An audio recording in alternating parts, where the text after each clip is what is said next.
of today's session. And then I'll introduce a bit more about myself and the work I'm doing at Mondial FNV, introduce the speakers, and then we will hand over to these valuable speakers that we have today. So for the outline of the structure of today's session, we will start with this introduction on the HRDD framework and gender intersectionality, which I will touch upon in a bit.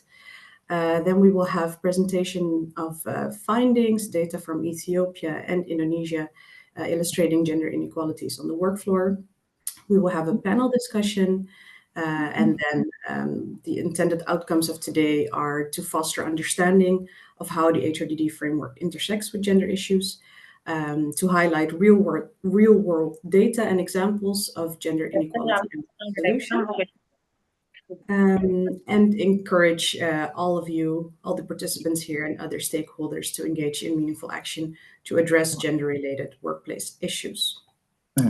The speakers that we have in our midst today are Dani from Wage Indicator Foundation. We have Rasha Tesfa from the Wage Indicator Foundation, the Ethiopian team. Della Febi, Wage Indicator Foundation, Indonesian team. We have Ita Nur Hassana, factory level union leader at PT Lezak Nisa Jaya in Indonesia, and Pinar Özkan, head of international relations department and president of women's committee of Iplik East Textile Garment and Leather Trade Union. I hear some sounds. I'm not sure if someone left their mic on, but if you could please turn it off, that would be very helpful. Thank you. So the session of today will explore gender inequalities in the sectors that we've mentioned, focusing on the gender pay gap, gender-related challenges on the work floor, and also the underrepresentation of women in trade unions. And it's very important here to not just talk about gender issues at the work floor, but also the intersectionality of it all. There's many women that are not just discriminated or facing discrimination for the fact that they are not a male worker, but as I, for example, heard in one of the sessions as well, there was this case in India where a woman wanted to file a sexual harassment complaint, but not only was she a female worker, but also from a certain caste, which didn't grant her the rights to even enter the HR office at the work floor to file the complaint. So we see that next to gender issues, there's also other forms of intersectional discrimination that we really have to take into account. And especially when talking about human rights due diligence, of course. I mean, human rights need to be inclusive. It needs to count for all human beings working, of course. So my colleagues, or not colleagues, or well, the partners that we work with from Wage Indicator and the trade unions that are present here today will share some more information and key findings from two tools that have been used, such as the Decent Work Check and the Worker Priority Poll. And these highlight non-compliance on gender-related issues, as well as the priorities of underrepresented groups, particularly female workers. But as I mentioned before, there might be other forms of discrimination, unfortunately, as well. I would like to draw your attention to HRDD and gender responsive due diligence. First, I would start a bit on the work that we've been doing at Mondial FNV. Yes, thank you. So I work as a policy advisor on human rights due diligence at Mondial FNV. And Mondial FNV is a trade union solidarity support organization, which is liaised to the Dutch local trade union called FNV. What we do is we have a project together with Fair Wear Foundation and CNV International, which is also a trade union solidarity support organization. Yes, thank you for muting. And funded by the Dutch Ministry of Foreign Affairs, we have this program called Boost HRDD. And within this program, our role is mainly to build capacity of local trade unions. We've been doing this in Bangladesh, Indonesia, Ethiopia, the MENA region, and I will give 2 trainings in India myself next week. And what is really interesting to see during these trainings with worker representatives is that we get a lot of questions on, okay, it's good to learn about HRDD, but what about inclusivity? What about gender issues, especially gender-based violence and harassment on the work floor? Because we have this this input gathered from the workers, we have come up with a gender guidance note specifically made for trade unions. It is unfortunately not published yet, but will be soon. So we will be sharing that once it is published. And this guidance note really provides practical tools to implement HRDD in a gender responsive and gender responsive manner in an inclusive way.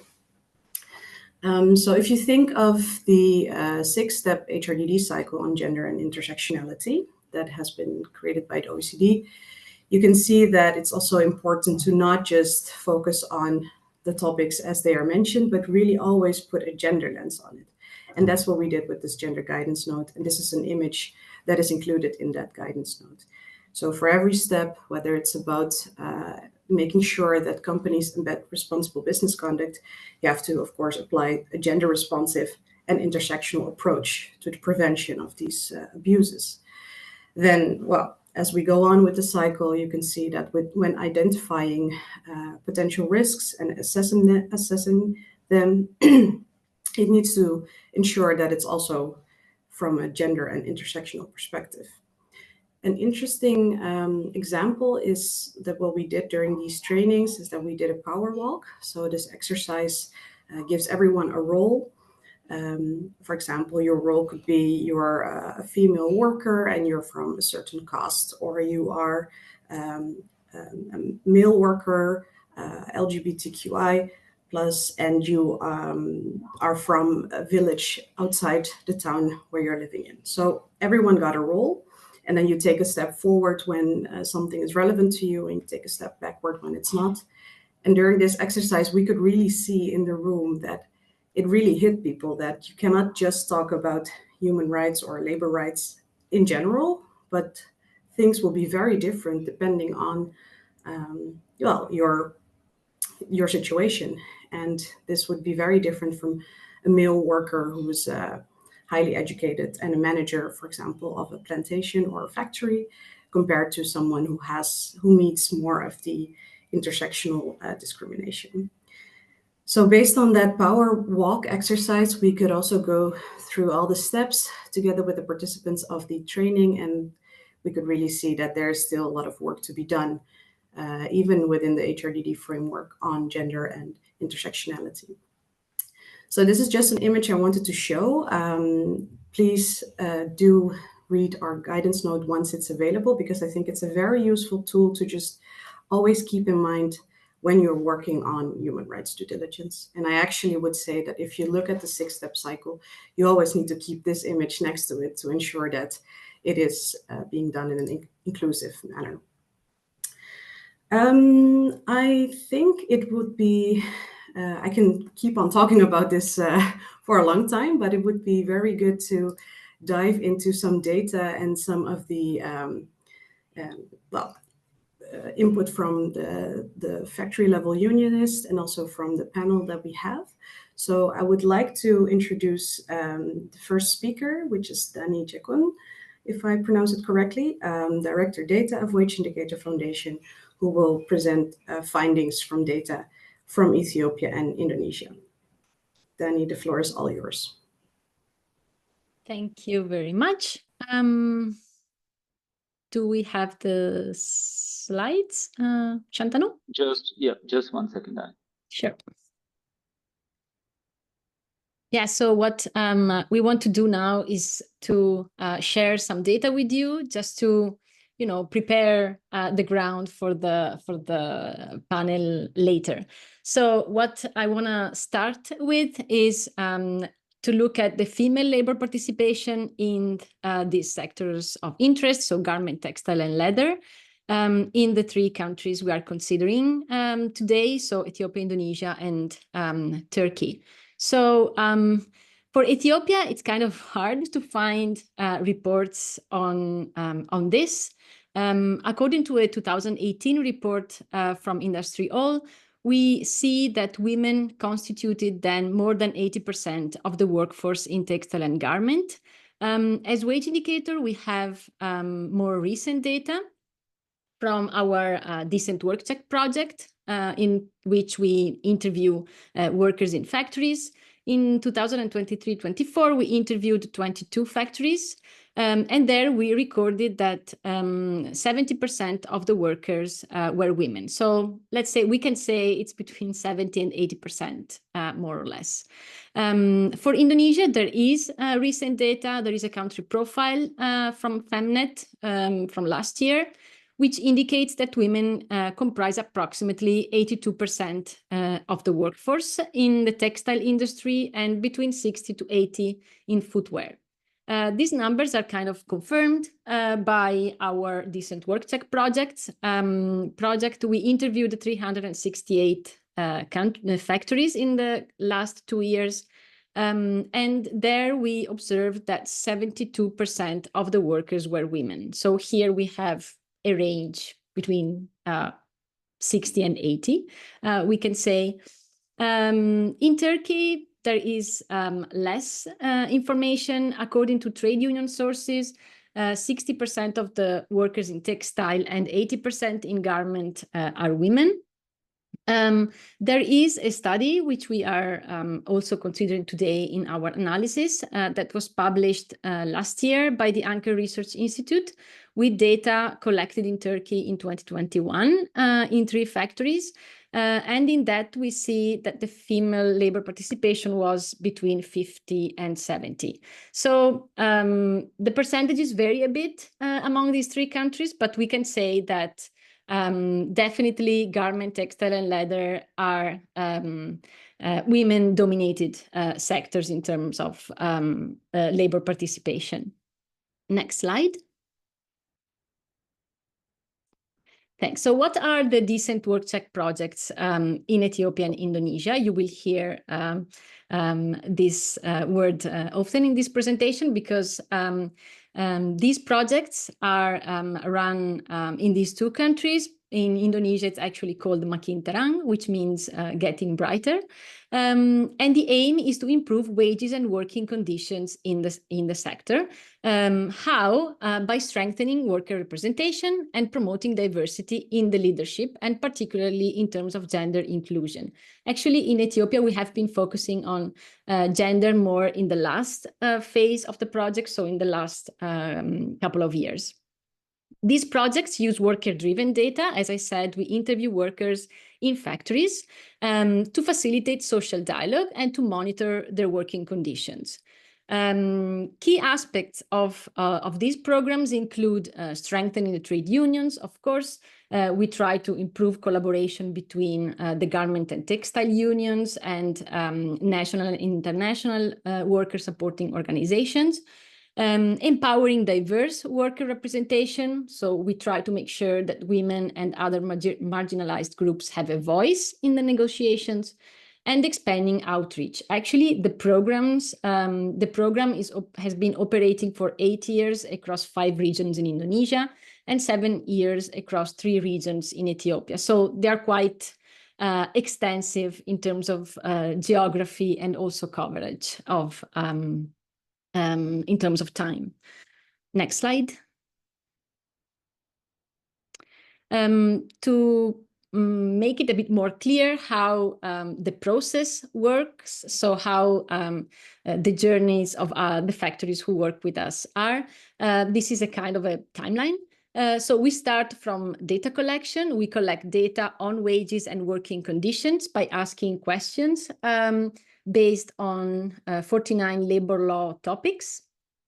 And we use for this the Decent Work Check surveys. In Indonesia, we work with 4 trade union partners in 5 regions, and our data collectors are actually union members.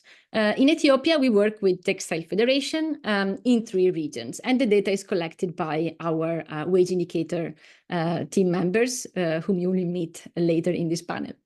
In Indonesia, there is an additional step that's training and organizing. So unions are trained to interpret the factory survey results and to use them to strengthen social dialogue and collective agreements. In Indonesia, we also conduct the so-called workers' priority polls, which are, again, surveys, but they collect data on the workers' needs beyond the basic labor laws. So they give more voice to workers that normally are underrepresented. So women workers, for example, to check beyond labor law, what are the topics that are of more interest to them.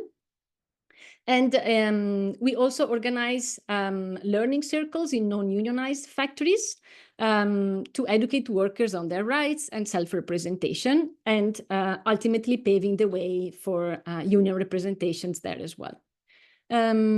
We then need to ensure that trade unions use this data, which is actually publicly available, in their social dialogue meetings.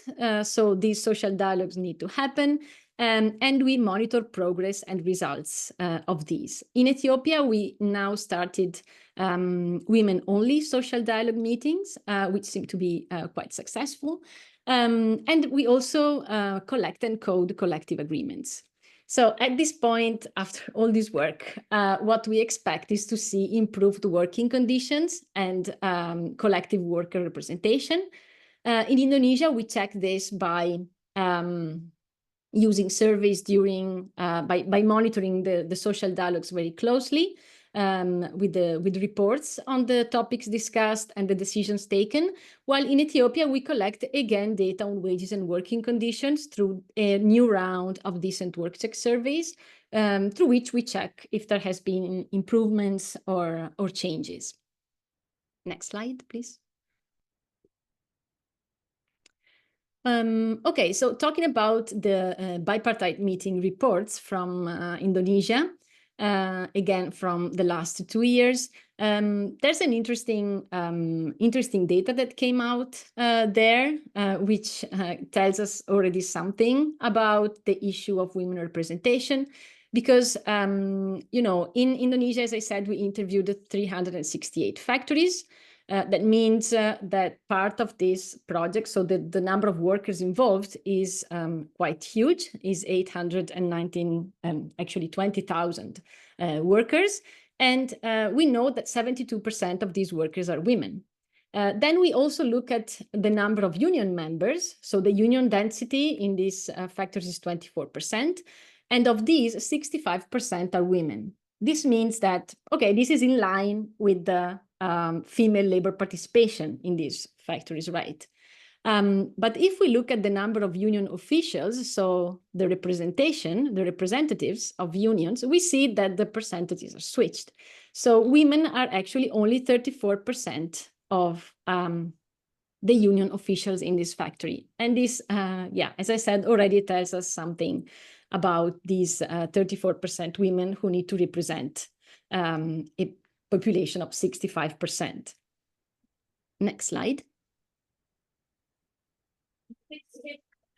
Okay, I now want to take you a bit more deeper into the results of these surveys. This graph is showing the percentage of non-compliant factories, that is factories that have less than 90% compliance. And what you see here are combined topics. So the questions we ask are combined into different topics.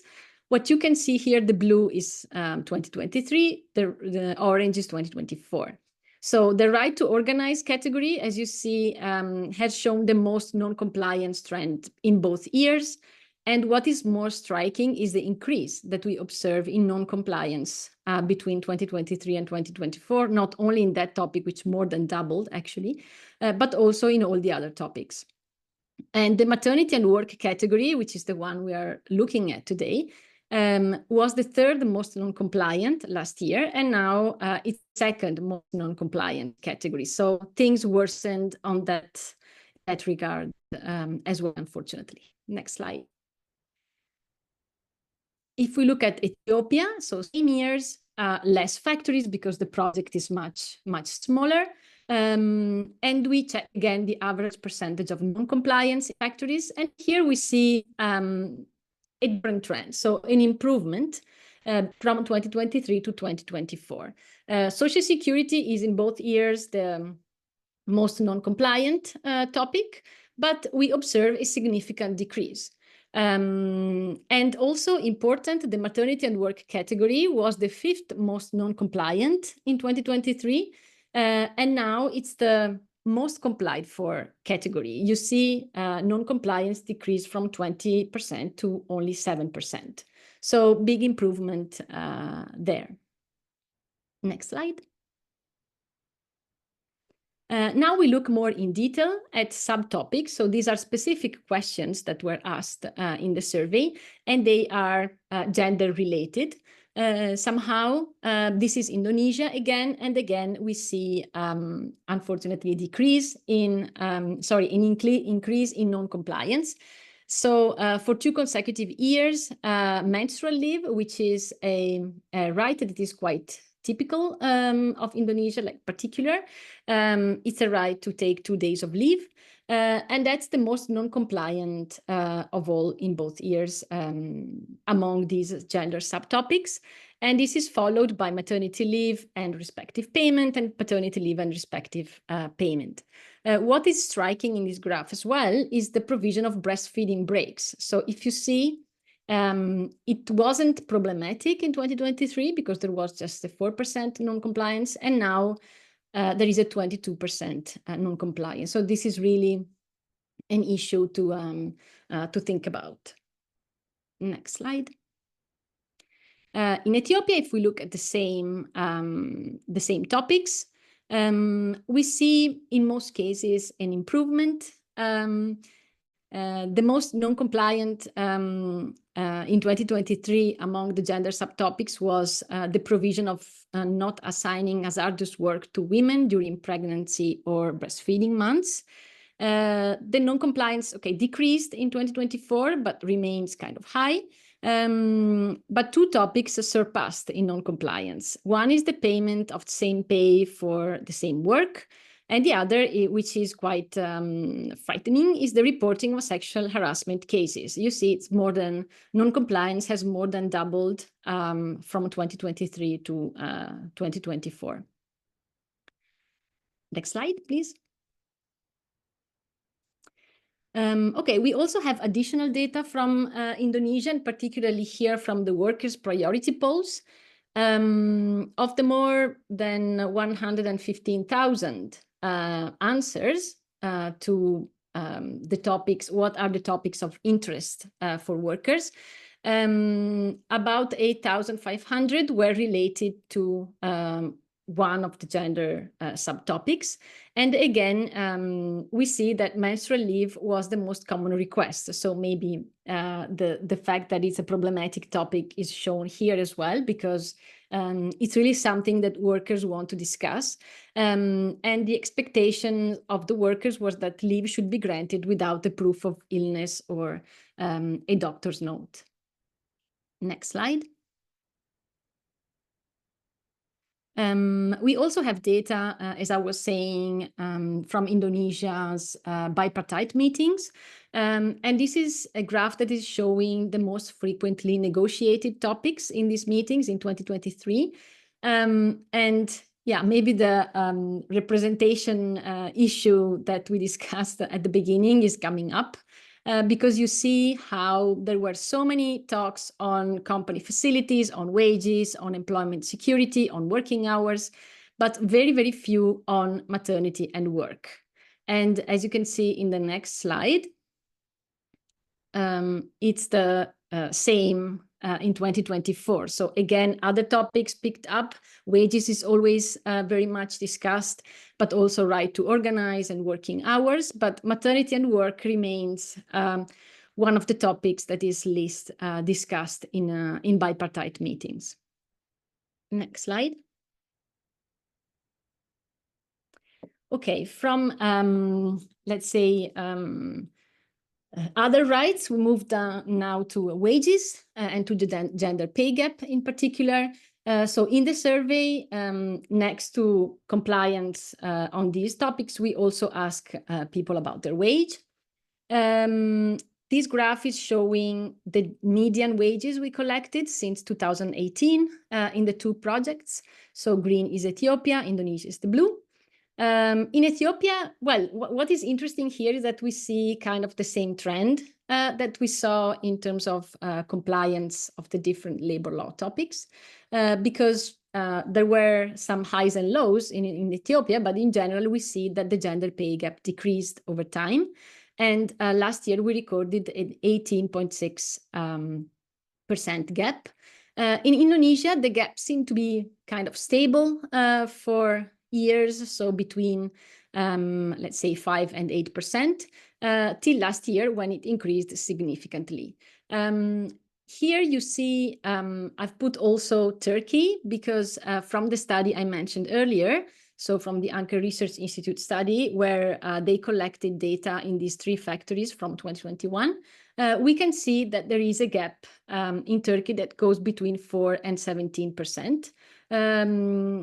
Sorry, I didn't say it, but the N you see next to each percentage is the number of workers we interviewed. So you see in Indonesia many more because the project is bigger. And the study in Turkey interviewed between 60 and 170 workers.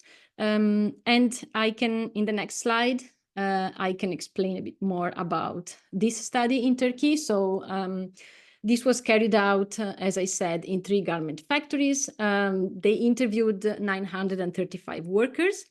And these are the key findings from that study. And what is interesting is that the gender pay gap is different for garment factories in different parts of the country.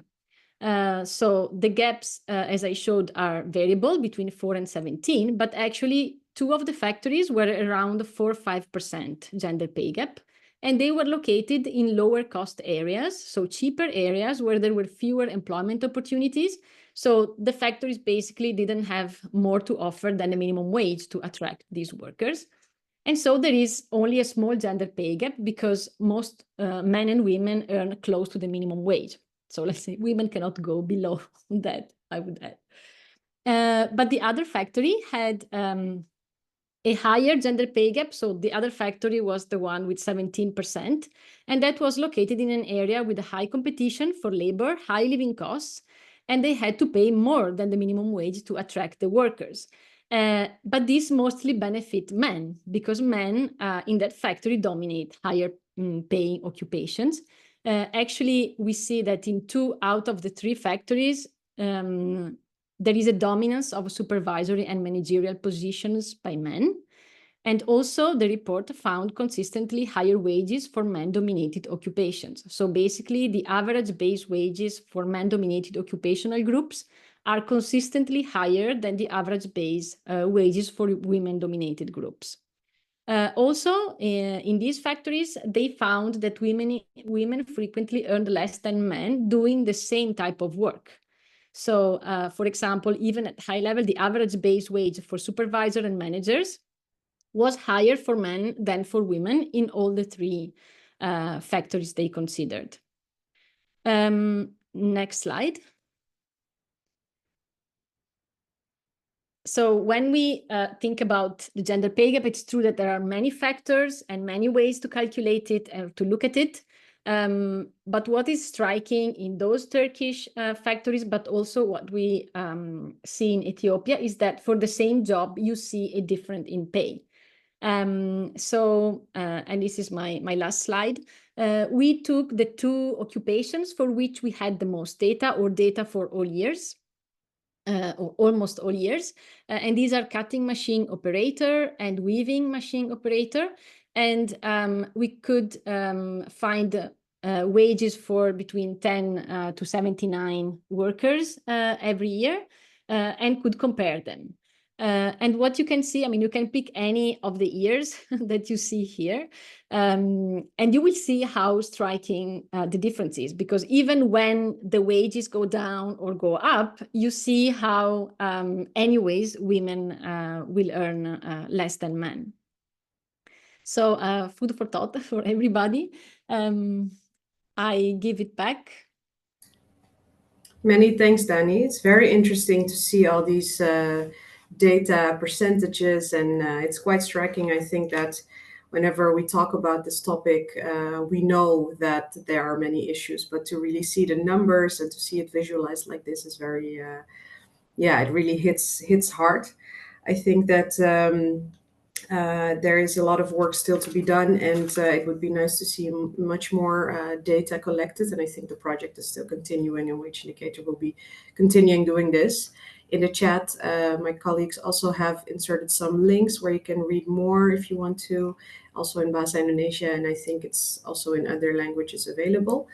So thank you so much, Dani. I would like to give the floor to Ita, who is the factory level union leader in Indonesia at PT Lezak Nisa Jaya.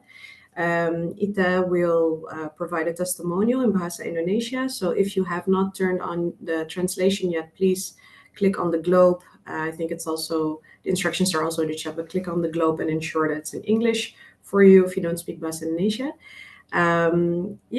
I think I can give the floor to Ita. Mbak Ita, silakan.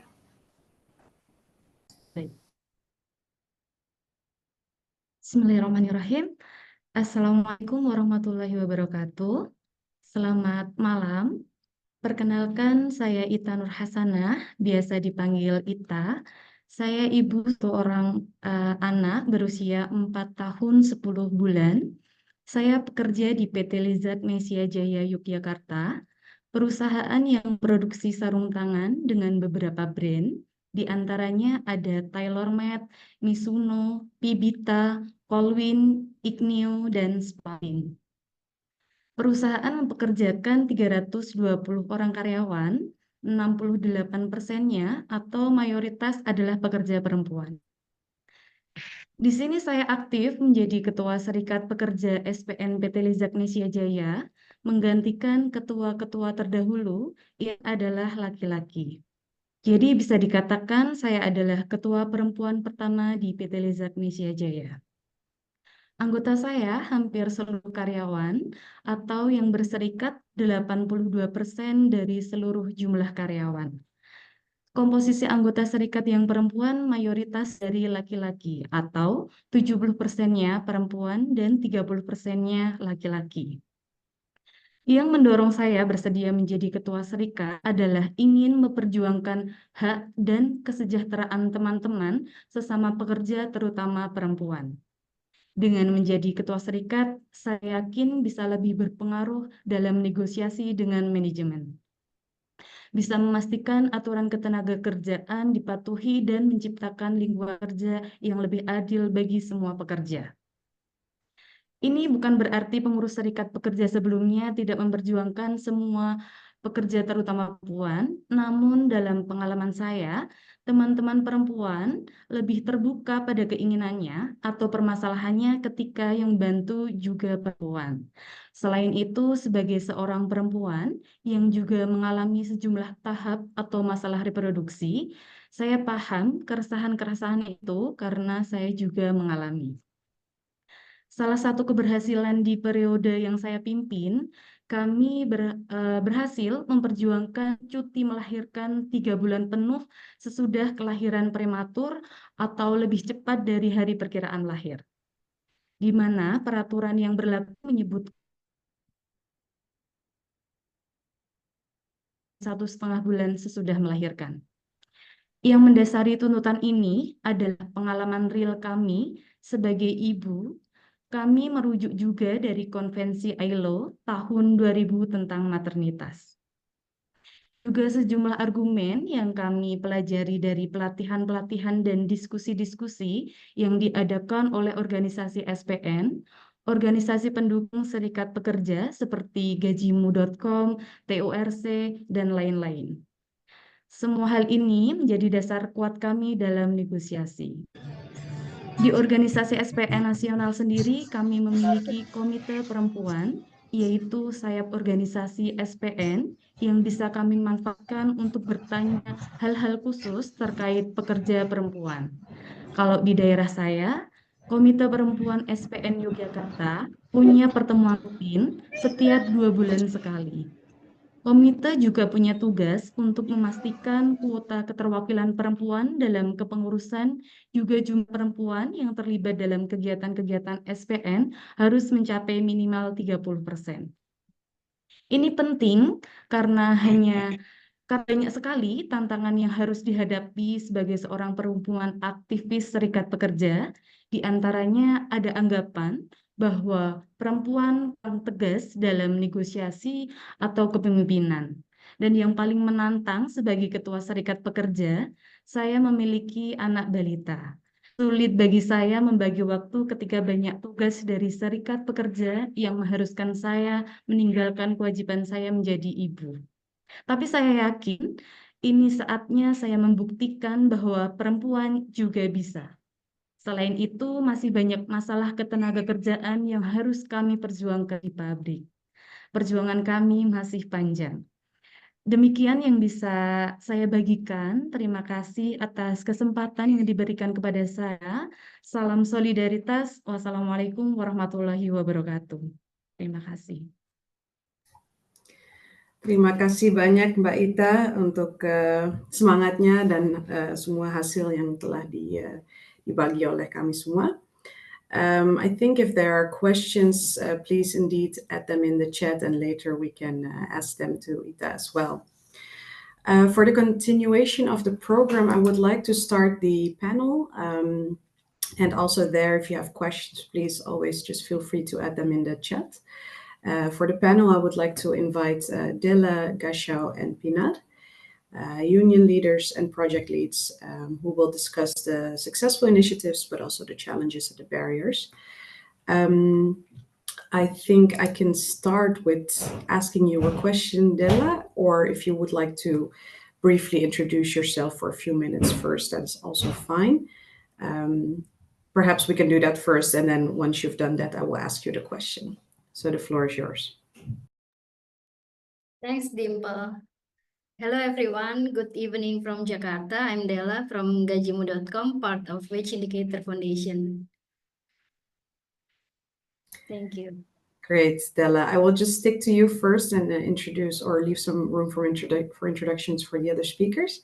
The question I would have for you is whether you can share specific actions or initiatives that you have undertaken to address gender inequalities in Indonesia. Yes, Dimple, thanks. As Denny mentioned in the data presentation, in Indonesia, we run an initiative named Makin Terang, Improving Employment and Workers' Representation. This initiative brings together 4 national garment trade unions and trade union supporting organizations at national and international levels.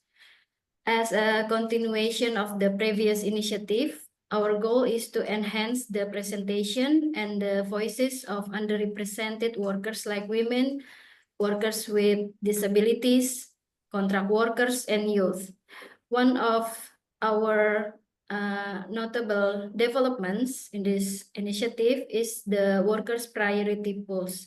It is more scalable than decent work check. It gathers comprehensive needs across factories beyond basic labor laws. And up until now, we recorded over 8,500 gender-related voices, reflecting specific description of workers' aspiration or grievances. These crucial insights were then encouraged to be brought to the bargaining table to challenge the trend of the bipartite negotiation in most factories, which were often dominated by issues like wages and job security over gender-specific concern.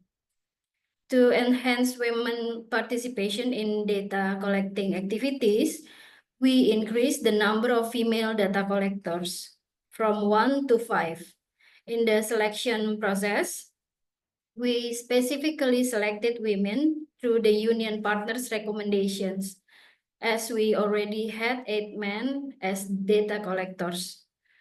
Furthermore, we implemented quotas in our respondents' selection process based on gender and working status. As Danny mentioned before, currently 72% of our respondents are women. Another thing, Dimple, in the training on evidence-based advocacy and CBA negotiation using data, we invite 3 participants from each factory level union leaders, and at least 2 of them must be women.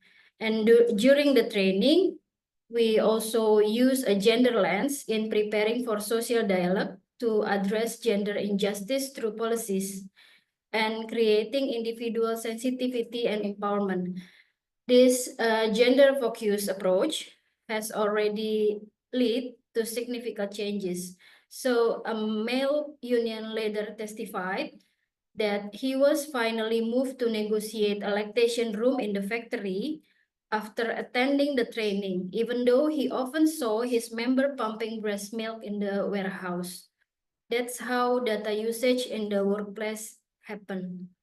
Another expanded use of data brought up by the National Commission on Violence Against Women. They include decent work check data on gender and family responsibilities in their annual report and their independent report for the Beijing Declaration and Platform for Action 2024. And also the National Civil Society Network used the data to push for the ratification of ILO Convention 190 and criticize the new law on maternal and child welfare, which includes protection for working mothers. And the other action I can share you is that trade union partners are using the data collection activity entry point to expand their reach within the brand supply chain, targeting non-unionized factories. And most important to see more women as trade union members and inclusive representation within the union structure. Trade union reported that since the organizing activities in this program began, they have been 30 new unions at the factory level with more than 5,300 new members, and 65% of them are women. Wow, thank you so much for sharing, Della. Very impressive numbers that you're mentioning and effective measures that have already been taken. You mentioned that there was also an increase of female data collectors, and I was quickly just wondering whether there was also a change seen in the type of data that you could collect, because now more women are asking perhaps the female workers. Yes. And also the underrepresented workers. Did you also see a change in data? Yes. So as I mentioned before, we started with the female data collectors, and then the method with the workers' priority pools, so it can be used by everyone. And then we try to find the specific voices. So like I mentioned before, it is women, and then we also have voices from disabilities and they're needed, like facilities, education facilities, and others. So yeah, and then we can, by the data, we can brought it to the negotiation table. So that's what we do. Yeah, very good. I think this session already shows the power of data very well. Thank you, Della. I will move to Ethiopia for a bit now. And Gasho, Tesfa, would you perhaps want to introduce yourself briefly before I ask you the question? Thank you, Dimple. Thank you very much. I'm Gasha from Wage Indicator, Ethiopia team. All right. Yes, thank you. Welcome, and thank you for being here. The question that I have for you is, what have been the most significant lessons learned in implementing gender-focused initiatives? Thank you again, Dimple. So since 2018, we have been implementing this decent work check project. And in our project, we frequently observed that there is gender pay gap, and there is also gender difference in participation of women. So women are, as Danny indicated earlier, very dominant in different work settings. In Ethiopia, we observed that more than 80% of the workers in farms and factories are women, yet different levels of leadership are under men. So these observations and of course the findings from our decent work check survey led us to do a women-only meeting. So since 2024, we have been doing this women-only meeting just to tackle the gender inequality, to foster gender equality and to increase women participation. In this regard, the women-only meeting we conducted showed the following results. For instance, we have been observing that these women in that women-only forum, they have been addressing gender-specific issues like gender inequalities, workplace biases, reproductive health issues, and societal expectations. They have been freely talking about this stuff. Had men or other people been there, they wouldn't have exposed these important issues that significantly impact their life. The other significant lesson we learned is women developed this collective action. When they come together, they become a force of change. Their voice is going to be heard, and we strongly believe in the the next few years, these voices will be heard, and they will definitely affect policymakers. So that is another important impact. Yet another lesson we learned is this women-only meeting helped us to encourage honest conversation amongst the women themselves. These women would have been in difficult situation, and they wouldn't have been talking about some of the issues that men could underestimate or men could misunderstood. For instance, these women have been talking about the impact of the importance of this what you call this pads, for instance, for during this menstrual cycle. Look, for instance, if a man and a woman do the same job, they are going to earn the same wage. Yet the women do have additional costs like this, the need for pads and that sort. So these things have been very hot issue amongst the women, that these factories or industries should consider the extra costs these women are incurring.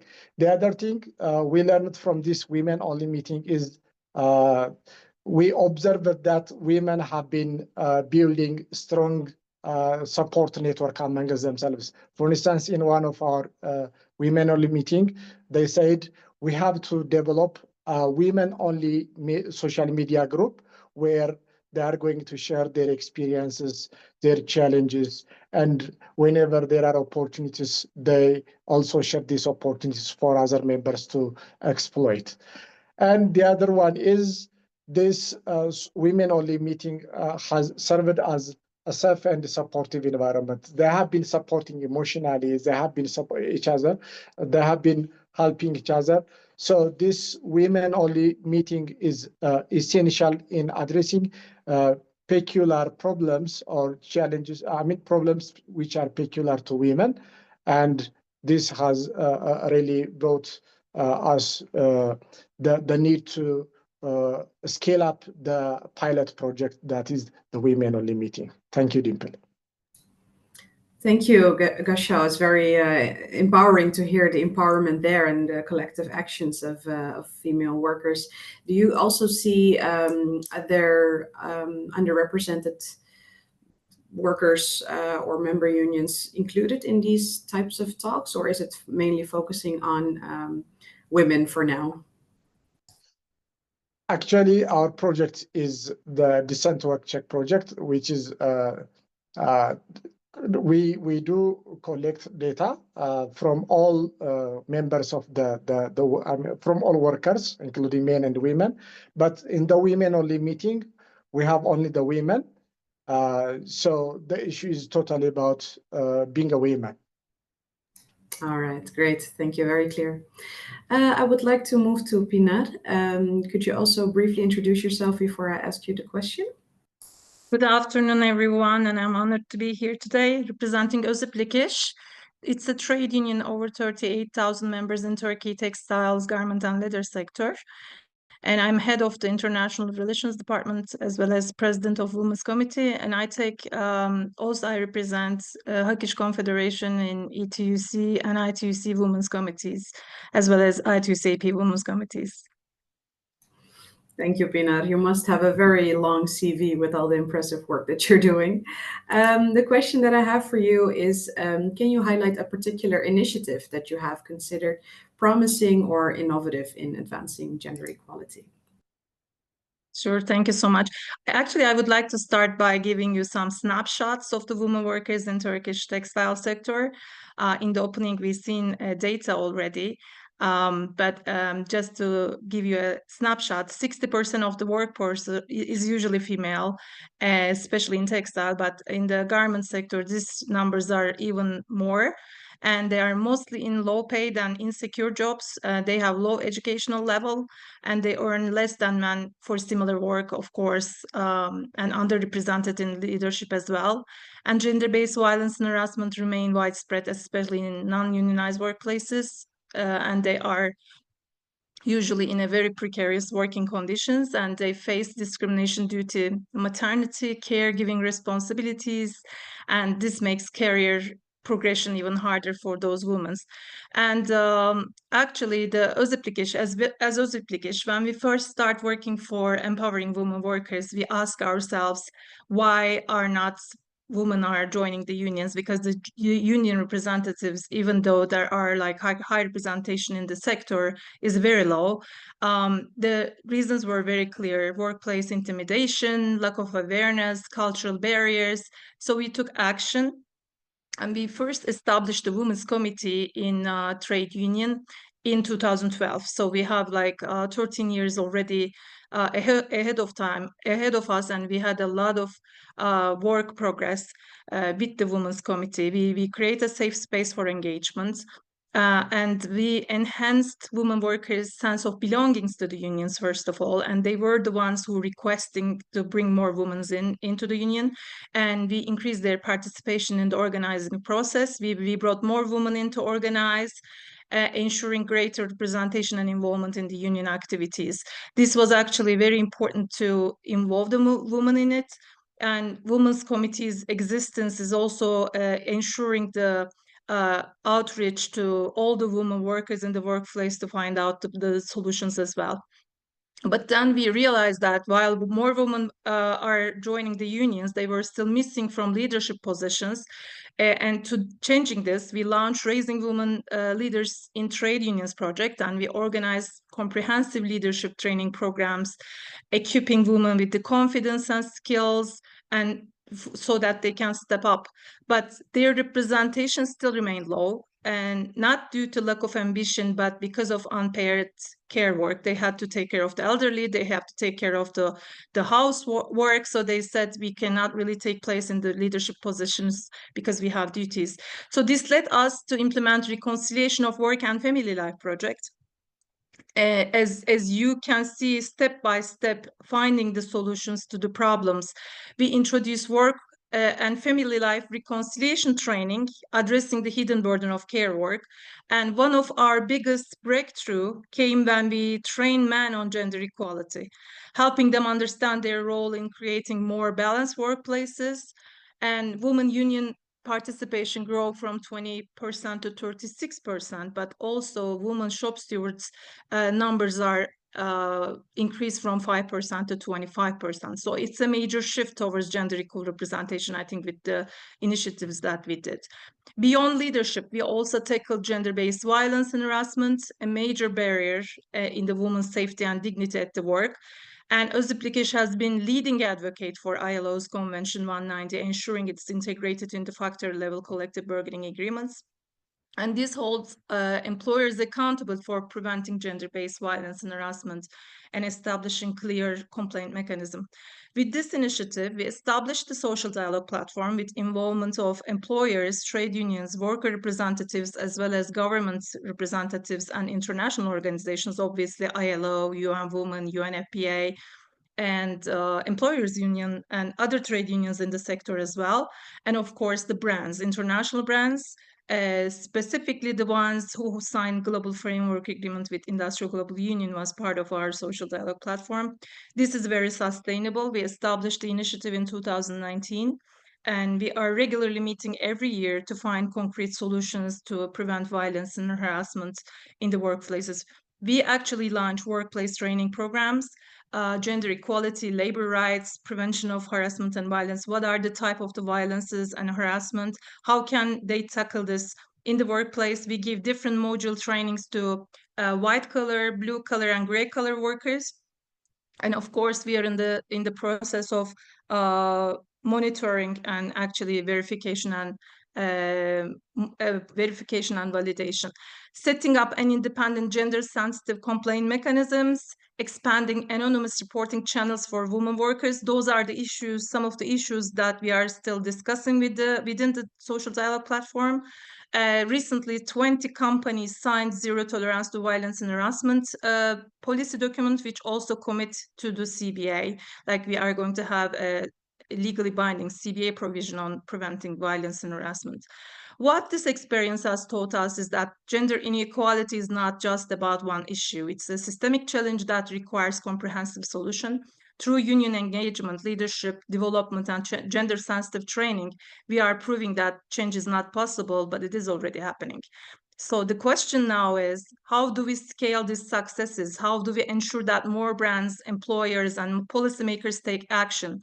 Because without true representation, any discussion about fair wages, safe workplaces, and sustainable supply chain remains incomplete. Thank you. Many thanks, Pinat. I think we can dedicate a whole session on all the wonderful successes that you have already had and done. I was indeed also wondering how to scale these successes and also how brands reacted, because I can imagine there could also be some hesitance from them. But good to hear that quite some brands are involved and willing. I think that's key for this HRDD and hopefully with the mandatory HRDD as well. Just to stay a bit on time, I will get back to you in a bit, but I would ask Gashao, I'm not sure, I don't see you on the screen anymore, but I hope you're still with us. Are you, Gashao? Can you confirm? Yeah, I'm here. You are, okay, great. I have an additional question for you. These women-only meetings that you talked about, how have they impacted the participation and maybe even more leadership of women in union activities? And because I can really understand that the safe space has been very successful and impactful, but what happened then outside of the women-only meetings and fora? Did women participation in unions and even in leadership positions also increased? Was there also willingness for the more male-led environments to welcome women into their meetings, negotiations, and overall unions? Yeah, definitely. This is really a very nice question. Thank you, Dimple. So basically, we need to have a more comprehensive assessment after the women-only meeting, just to exactly figure out what kind of impact this women-only meeting do have. But for the sake of, for the time being, I would love to reflect on some of the observations we have had during this women-only meeting and some of the information I have had from some of the participants through this phone call after the women-only meeting. So one of the most significant limitation to gender equality was lack of awareness, but this women-only meeting has provided them this opportunity to raise their own, their awareness of their rights, privileges, and that sort. So the participants said that we didn't know this, we didn't know that, so we didn't ask what we know is only coming to the workplace, doing our job, and going back to home. So this awareness raising is one of the most important impact of the women only meeting. The other one is, in most cases, the women lost hope. In a sense, they don't want to ask about their rights. They believe, or they feel like asking their rights or their privileges is something unnecessary or something undeserved. So during this women-only meeting, sometimes all women are not, the same. Some are well aware of their rights, so they share their rights. They tell their experiences to other women. They share their, feelings, opinions, and that sort. And the other women learn it from these experiences, opinions, and that sort. And we also observed that these women strongly believe if they come together, they can be a force of change. That is the most important thing that we noted. So they believe if they organize, and of course that organization is quite possible through this women only meeting or this kind of forum, and they believe if they come together, they can ask for their rights, they can involve in different levels of this leadership so that their rights can be the focus. Their rights can also become a focus of attention on the part of these policymakers, factory managers, trade union leaders, the federation, and that sort. So they believe they have to come together, and they have to, even some say, why don't we have our own trade union? It's like something like trade union, another trade union under trade union. So this indicates the need these women do have to gather, to organize themselves, and to ask for their rights that way. The other thing is as Danny showed you a couple of minutes ago, in most cases, the trade union leaders are men. So during these collective bargaining agreements, it is these men who are going to agree with the factories or the different stakeholders. In this, as a result of this, some of the interests, rights, and privileges of women may be overlooked, or they may not get proper attention from these different stakeholders. As a result, these women may become suppressed, or their rights might be not respected. So they decided to come together, to organize themselves, to use different social media platforms so that they can actively participate in the different levels of this leadership, and they can bring their interests and rights into focus during these collective bargaining agreements.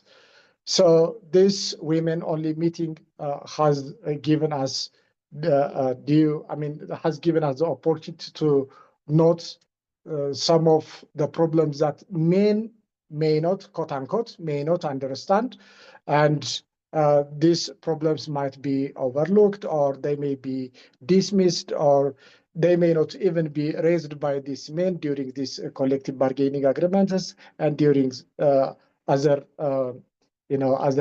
agreements between the trade union and the factory. So this women-only meeting, they believe that they have to organize and they have to take their questions even beyond the factory. That is what we learned from. That is the immediate impact. Generally, they become motivated, strengthened, energized, and now they feel like hopeful that they can fight for their rights. Thank you, Dimple. Thank you, Gasha. I really like the fact that you started your answer with that many female workers don't feel that they are aware of their rights, or they don't feel that it's even worth fighting for it. And then through your whole answer, you take us into the process of how that changes, because you have the women-only meetings and fora, that they even would want to start a trade union within a trade union, perhaps a women's committee, and that this force of change is really something that you can witness from this very specific action, and that they're even advocating for their rights through different types of platforms. And yeah, just to see that switch from not wanting to talk about your rights to just fighting for it. So it's really good, and I can't wait to stay updated with all the more data and information that you will collect after this. I can imagine that this is the first step, really organizing the women, empowering them, and then later on, we will definitely see more leadership positions filled by women. I think even working together with cases in Indonesia and Turkey can already show how that could be done. And there are many more trade unions in the world, so I hope there will be many lessons learned. Dela, I also have an additional question for you. I think you sort of answered it already, but the question is, how have bipartite negotiations evolved to include more gender-related issues, in particular in Indonesia? Dimple, there are many factors, including legal regulation with the existence of the sexual violence crime law, its new law, the maternal and child welfare law, also OSH regulation in the workplace that recognize psychological factors as assessment, and so on, including the international labor standard. These are the driving forces for negotiating gender-related issues in the workplace. That's why some trade unions in Indonesia have actively engaged in advocating for stronger legal frameworks and policies that protects women's rights at work at the national level. Despite the normative rules, consciousness around creating workplace free from gender-based violence and promoting equality is growing within both trade union and employers. And the opportunity is there in the bipartite and CBA negotiation. However, it is important to note that the density of trade union in Indonesia remains low, at only 12%. The problem of more than one union being prevalent in garment companies is also an issue. But despite these obstacles, opportunities for advancing gender-related negotiation exist, and our ongoing efforts aim to further empower women, both in trade union and the broader workplace. Thank you, Della. Yeah, it really shows that multiple actors, players, and stakeholders are really needed to ensure a decrease of issues centered towards gender and intersectionality. Pinar, I also have another question for you. With the knowledge about when the knowledge about the gender pay gap is limited, how have you built awareness and driven action on it, in particular on gender pay gap? Thank you for the question, Dimple. Dani already made a presentation about Turkey gender pay gap data, which Anchor Institute was done, specifically in garment sector. There are some research in general by the ILO shows that 15.6% is the also gender pay gap in Turkey, together with the Turkstat. Well, here, I think more concerning in some factors, fewer than 10% women is only earning the living wage, while significantly higher percentage of men do. And this reflects not just a wage gap, but an economic security gap that reflects women workers at every level. And we are in the stage of understanding the gender pay gap. In 2019, ILO made a conference, and the name of the conference was Understanding the Gender Pay Gap. So looking at the Pay Transparency Directive in EU and all other developments, I mean, when we look at Turkey, we are really in a beginning stage of understanding what gender pay gap is. Many women don't even realize their earnings less than their male colleagues because wage transparency is rare and salary discussions are discouraged. And brands typically only check, wage grids most of the time, because when we come together, they share some findings sometimes regarding the garment sector wage discrepancies and gender pay gap. And when we ask, like, what are the really criteria to check the wages, they usually say that we just check the wage grids. So as a Ziplikish, we think that there should be multi-step approach for raising awareness. First, we need to challenge to make the gender pay gap visible. Did we do a very concrete action? Not really. I cannot say we take a lot of steps, but however, we plan to partner with research institutes to work on gender-based wage differences, to find out about the gender-based differences in the factories, and preparing reports in simple worker-friendly formats, training women workers about their rights to equal pay under the Turkish labor law and international conventions. We also are planning to train trade unions, because trade unions' conception and awareness are very low on the gender pay gap, again, because when we think that we signed the CBAs, there are everyone who is earning the equal wage, but the factors, I think they needed to know about the factors also.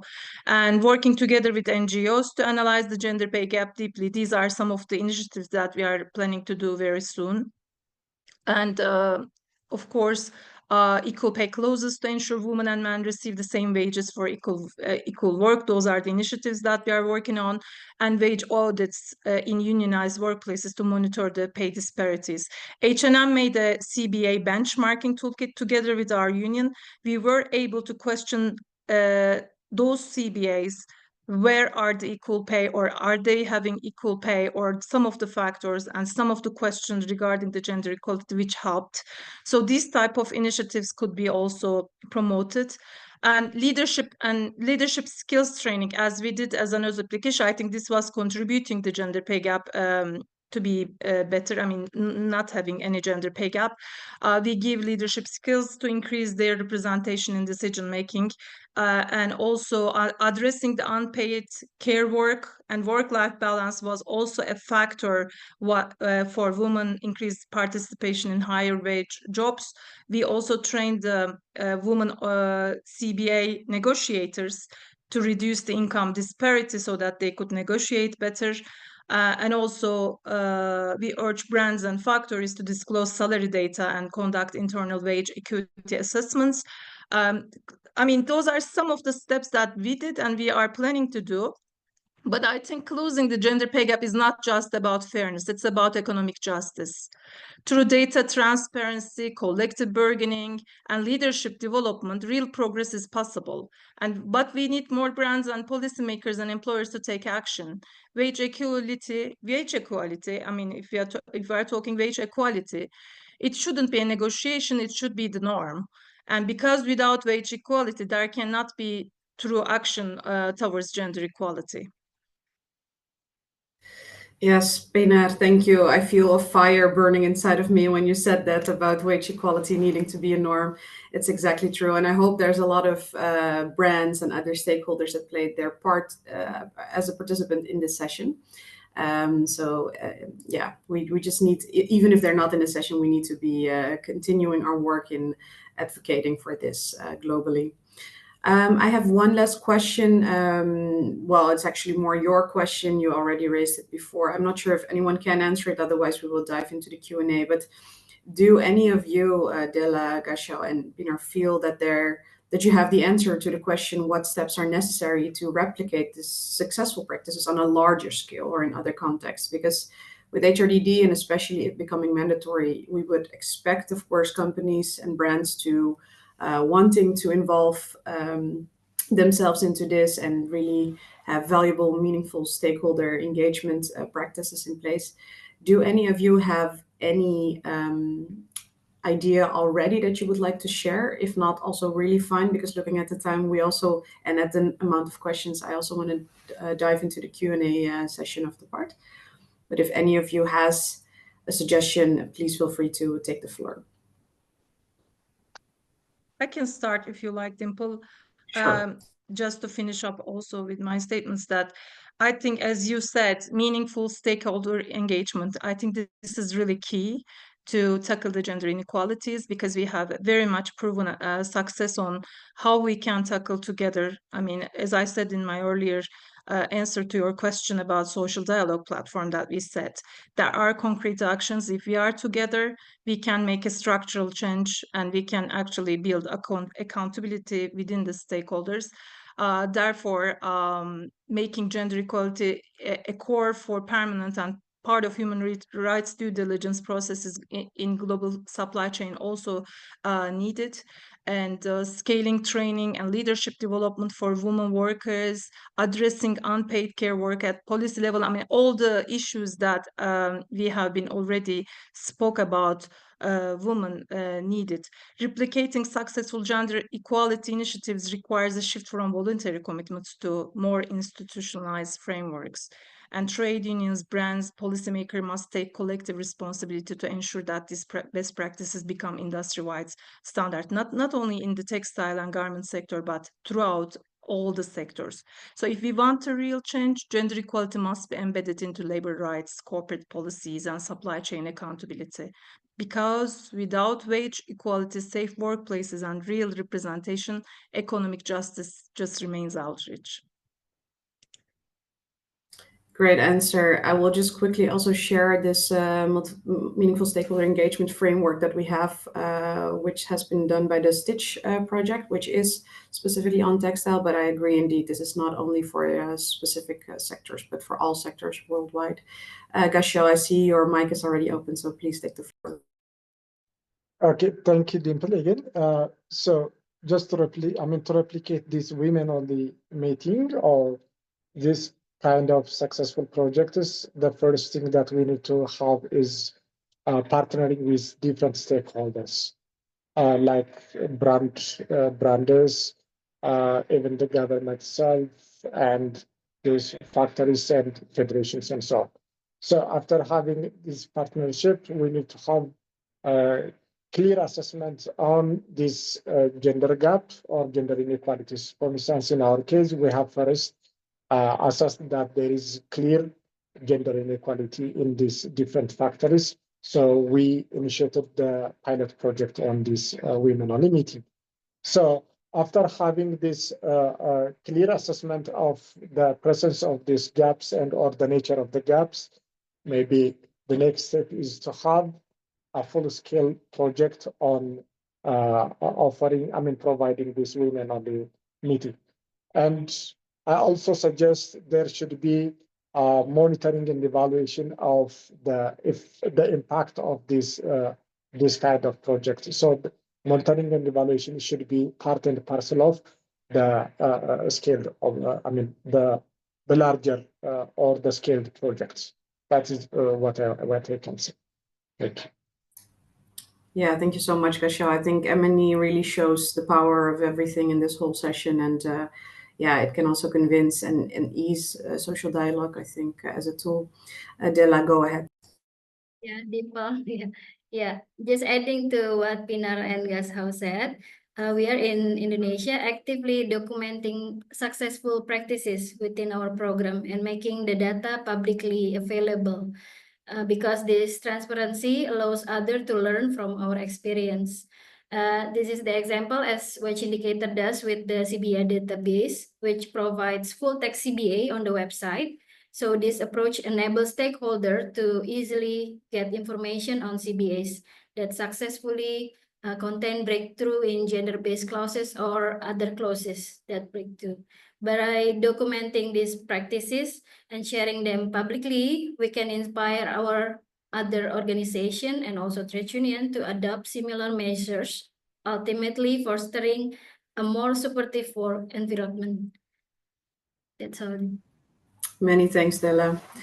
I know for sure we should just fill a whole calendar with all these types of sessions because time is flying and we only have 9 more minutes left. So I would like to go to the Q&A and just also to give Dani some room, I would jump to a question towards her, but it's also to others in the panel, of course. The question, Dani, is how can companies address gender bias in promotion and training to ensure equal opportunities for women and men? Yeah, I think Pinar already touched upon this in her intervention, so I want to connect to that. And she said basically that we first need data to recognize that there is a gender pay gap and that there are gender bias. So again, sorry to repeat myself, but it's really, really important to have transparency within companies, and who should basically review regularly their internal data and processes that are related to all these. So to wages, so not only the gap itself, but also pay scales, how they're structured, how wages are set, how promotions are given, who is getting the trainings and all of that. So once you have the data and once you can track things, then you can also take steps to address the disparities. So my answer would be data in this case. Spoken like a real data director. There is a question also to more on Indonesia, so it's more for Della and Ita, I think. The question is, does the increase in non-compliances in Indonesia mean that workers are more aware of their rights? So that's why they raise their concerns perhaps more in 2023 than in 2024, or the other way around.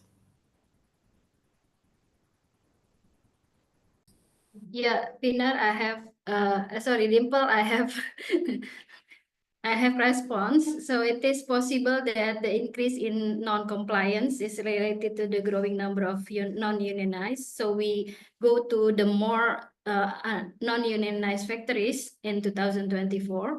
And then workers may have less support and fewer resources to advocate for their rights, which could lead to a rise in reported non-compliance. Without the protection and assistance typically provided by unions, workers might face greater challenge in addressing their concern, so making them more likely to raise issues when they become aware of them. This combination of increased awareness and the absence of union support could be contributed to the trend. Thank you, Della. Another question I've seen is what extent, I think it's to all in the panel, to what extent do current due diligence practices address gender equality issues in the garment and footwear sector?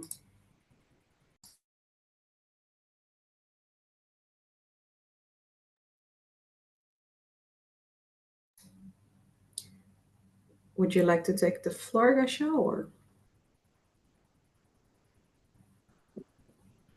or did you accidentally unmute? That's also fine. I mean, I think also this is the reason why we will have legislation on this, right? It showed that for 30 years, at least, the voluntary HRDD has not proven to be that effective. I mean, we've seen some of the cases that worked, but unfortunately, it needs to become mandatory and under certain legislation to really force brands and others in the supply chain to take action.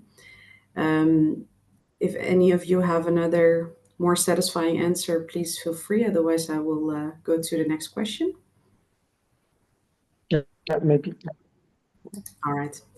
There was another question. How can companies and international agencies improve due diligence to better address the rights of women workers, particularly in relation to equal pay and working conditions? I think it has already been addressed a few times, but if anything has been left unsaid, please feel free. I could say, Dimple, that I think it's really, really important to engage with the trade unions, because trade unions play a critical role on monitoring HRDD compliance and advocating for policy reforms. So we have to really underline how important to become together with the trade unions, and multi-stakeholder approach also needed. Engaging with ILO, government bodies, brands, and civil society can enhance HRDD's impact on gender equality. So also maybe Turkey's trade relation with EU could be leveraged to push for mandatory HRDD requirements as well. Yes, indeed. I have a follow-up question, which I often hear when I'm giving the trainings in other countries, is when do companies know what trade union to talk to? Have one of you encountered this type of question or maybe situation where brands want to speak or want to involve trade unions, but they're unsure which trade union to invite, or perhaps they're like yellow unions that they talk to, or representatives that have been pushed forward, but not the actual representation of the workers? I think Industrial Global Union is key here in a global level, and Industrial Europe Federation and some other federation in the other sectors. I mean, because we are affiliate of Industrial Global Union and Industrial Europe Federation, and one of the key and very most important criteria for to become member of this organization is to be independent and really represent the workers. So they can easily go to Industrial Global Union website to see which affiliates are in certain countries that they production, and they can communicate with the trade unions. And I get this question when I was in OECD session the other day, that how can a supplier communicate with the trade unions if there is not a CBA relations? I mean, it doesn't really have to be CBA relations, but we have these common examples that, you know, in the social dialogue platform now, if the common interest is something important like preventing gender-based violence and harassment, we could easily come together, work on advancing gender equality in the factories, as well as other issues that is going to be tackled together. So I think this is important to come together, because I can't see any other strong stakeholder to reporting the risks in the coming future.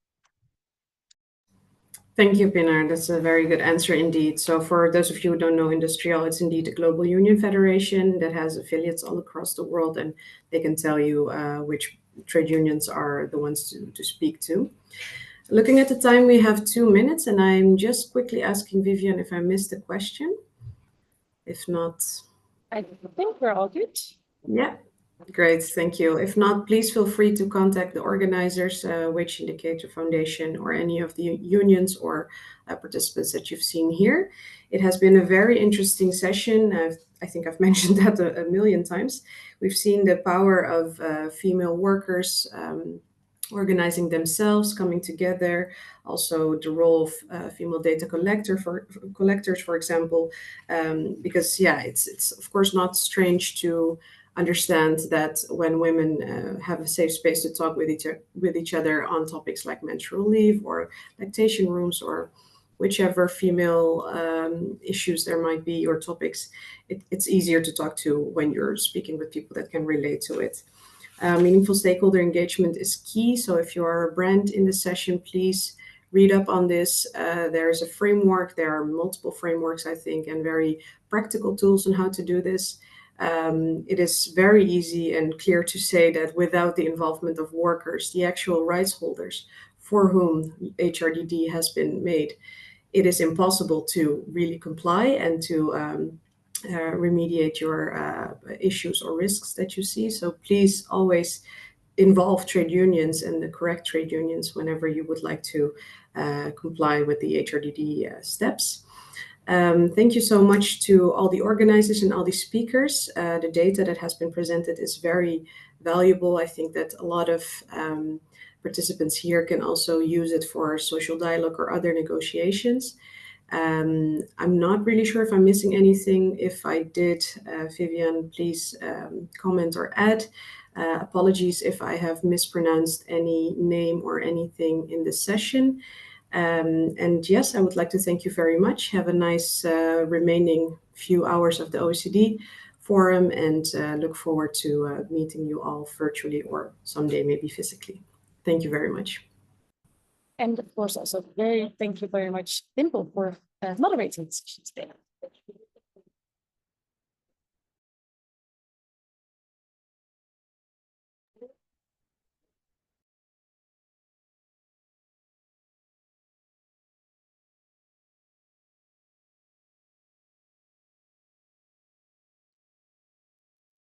Hi, Viv.